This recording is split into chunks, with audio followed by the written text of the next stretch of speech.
Magandang araw mga kaibigan. Bigyan natin ng reaction opinion itong post ni Dare to Ask. Tungkol ito sa kasalukuyang nagaganap na oral argument sa Supreme Court doon sa unprogrammed allocation sa ating national budget. Oh my God! Justice Ramon Paul Hernando mentioned about maleta.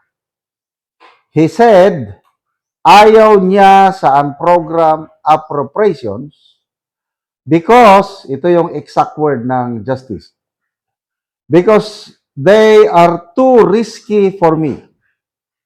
They are so risky and heavy na hindi sila magkakasya sa isang maleta. They need to be in cases of several maletas. Oh, ito, good news po ito dahil mismo ang ating mga maestrado ng Supreme Court, they are now taking notice of male-maleta delivery sa administrasyong ito. Biruin mo yan, oral arguments, sinasabi maleta. So yung mga senador dyan, wag na nating pangalanan, na lacking in believability. Mathematically impossible. Oh, makinig kayo. Supreme Court Justice na itong nagsasabi na delikado yung mga program allocation ninyo. Papunta lahat yan sa maleta. At hindi lang nag-iisang malitang kailangan, maraming maleta. Libo-libong maleta. Yung, kung isoma total natin yung statements ng Brave 18 Marines, thousands of maleta ang kinakailangan para ipasok yung more or less 805 billion pesos.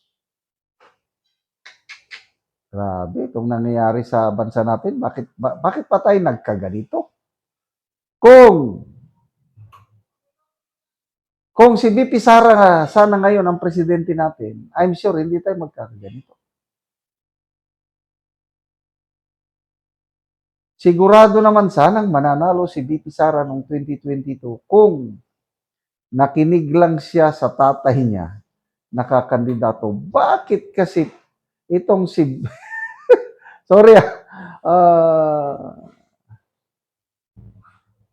kung hindi sana ito kay Senator Amy at Mayor Inday Sara, sila yung bumuo ng unity. O, granting, Mayor Sara, Davao lang siya. Hindi siya nakilahok sa national election.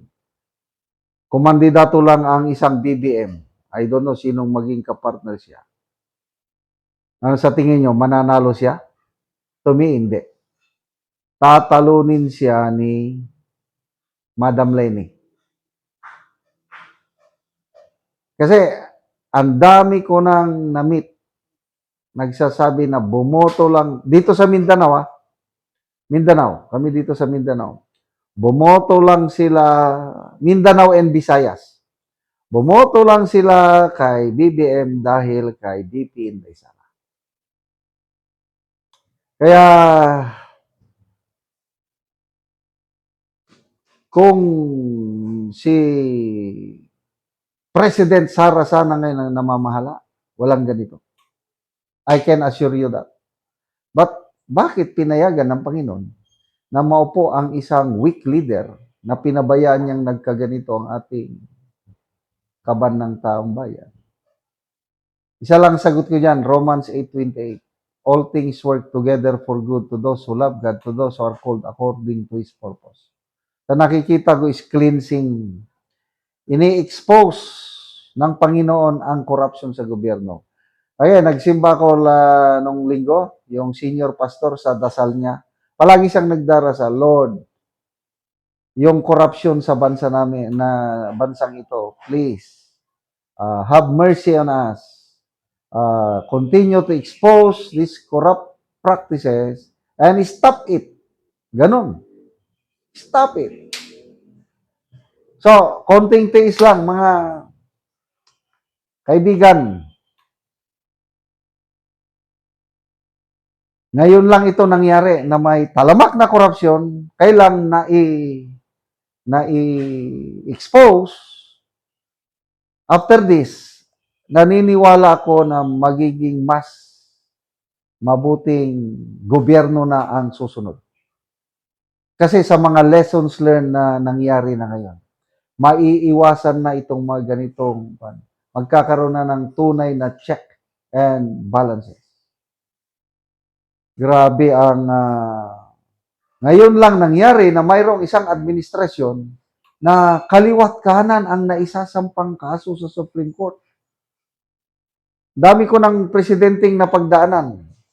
Macapagal, Marcos Sr., Cory, FBR, ERA, Gloria, Pinoy, PRRD, pangsyam na ito.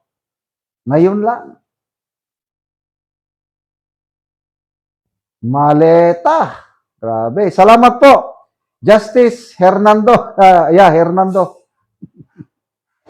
Ayaw niya ng maleta. Mabigat. Sino pa? Yung si Justice Marvic Lunen. Kawawang na ginisan niya si Soljen Berabi. Na sabihin pa naman na, oy, there is separation of powers. Huwag nyo kaming pakialaman sa budget. Executive function ito. Sinupalpal siya ni Justice Lunen. There is a provision in the Constitution that in case ang isang branch of government nag-aabuso, nirereklamo, we have the power to review. Kaya ito, nirereklamo sila sa Supreme Court. Karapatan ng Supreme Court, ni-review. Kaya kasi na-checkmate na sila mamaya, lalabas na yung mga saro. I don't know, hindi pa lumabas na pag-usapan yung mga pinapa-submit na saro.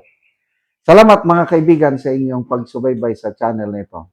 Nakakatulong kayo ng malaki sa tribong Talanding ng Bukidnon dahil ang sweldo natin sa channel nito is pantulong po sa tribo. Namimigay tayo ng libreng yero at pako para makapagpatayo sila ng mas maayos na tirahan. Panoorin niyo ang video na ito. Ang natagaan na mo og yero, so mag-atop na ni siya karon.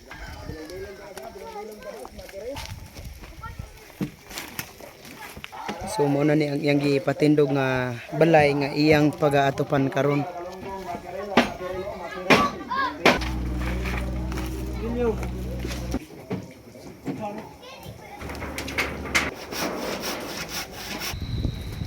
Kayo. Diyan nga pila ba?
So karon man na jud sa pag-atop ang among gihatag nga yero.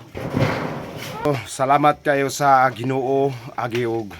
Salamat pud kayo sa nagtabang pinaagi niining yero karon nga akong ginaatop diri sa akong gihimong abo kay pila na ni ka panahon nga akong patindog siya aya pag ginako na atupan tungod kay naay ni tabang sa kuha pinaagi ni Sir Makanas og sinaagi sa nagtabang sa YouTube nga makaatop mi ang mga pobre kay ang among sitwasyon kay mitang namo kami mga pobre maka na doon nami paningkamot pero igo ra gid taon sa among mga pagkaon. Salamat kayo sa supporter niini aning pagtabang sa mga tao nga kabus sama nako ug manginaot ko nga daghan pa ang matabangan nila og dating Salamat kaayo. Salamat.